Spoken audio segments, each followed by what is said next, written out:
Europe 1 vous présente Les hommes viennent de Mars et les femmes de Vénus 2. On ne se comprend pas toujours entre hommes et femmes et fort heureusement, Paul est avec nous pour nous donner ses conseils. Comment allez-vous ? Oui. Bien, Julia. Pourquoi on n'arrive pas à se comprendre justement Pourquoi on parfois n'arrive pas ? Eh bien, on n'arrive pas parce que une des raisons, c'est que les mots qu'on utilise sont les mêmes, mais la signification qu'on leur donne n'est pas toujours la même en masculin ou en féminin. Et donc, il faut régulièrement sortir Son dictionnaire, son dictionnaire du couple. pas n'importe lequel. Mais non. On va s'arrêter sur une lettre que j'estime, que beaucoup de gens estiment Ouais. importante. Très importante. La Ouais. lettre S, Ouais. comme sexe. Et J'ai oui, mal à c'est le dur de dire. le dire. Hein, oui. Très difficile à prononcer. La relation sexuelle, oui. Mais c'est la colonne vertébrale de la relation. C'est ça qui différencie la relation amicale d'une relation amoureuse. Donc, c'est vraiment très, très important. Et là aussi, on est très différents dans ce domaine-là aussi.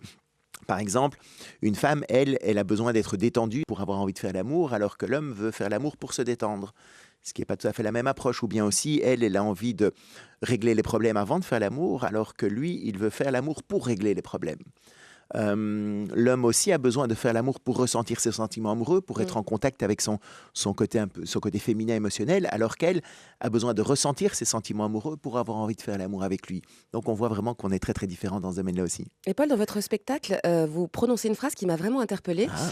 Vous dites d'un homme que c'est un chalumeau. Oui. J'ai besoin d'une explication là. Oui, parce que les différences ne sont pas là pour nous opposer, et on est très complémentaires. Et donc, c'est vrai que l'homme fonctionne un peu comme un chalumeau, parce qu'un chalumeau, quand on met le gaz, la température monte tout de suite à 200 degrés.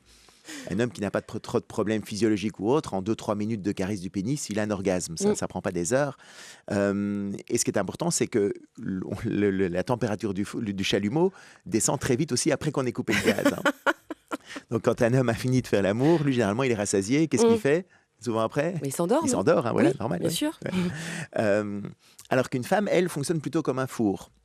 Parce qu'un four, c'est plus long à chauffer, environ 20 à 30 minutes. Et pour certains hommes, 20 à 30 minutes dans ces moments-là, c'est assez long. Ils regardent leur montre, ils disent c'est pas un micro-ondes, hein, les gars. Non, que dans un four, il y a toujours cette fameuse période De préchauffage. évidemment. Hein. Donc les fameux préliminaires, très très importants aussi. Et c'est vrai que très souvent, les hommes ont tendance au début à faire les préliminaires parce qu'ils sont polis, ils ne savent pas jusqu'où ils peuvent aller. Mais une fois qu'ils le font, ils disent non, perdons plus notre temps avec ça, ça ne sert à rien. En fait, si ça sert à faire chauffer le four. Et puis l'intérêt aussi du four, c'est qu'il continue à rester chaud après qu'on ait coupé le gaz un long moment. Très juste. Et c'est vrai que si on aura tendance parfois à donner ce qu'on aimerait bien recevoir, et donc les hommes vont aller assez rapidement caresser les zones érogènes et tout ça, ce qui est un peu frustrant pour une femme. Et à l'inverse, les femmes vont prendre des heures en caressant les cheveux, les jambes et tout ça. Et le mec dit mais vas-y, qu'est-ce que t'attends vas-y tout de suite. Donc en inversant, en donnant ce dont l'autre a besoin, ça va tout de suite beaucoup mieux. Eh bien, merci beaucoup de cette petite métaphore ménagère qui nous a bien aidés. Parfait. À bientôt. À bientôt.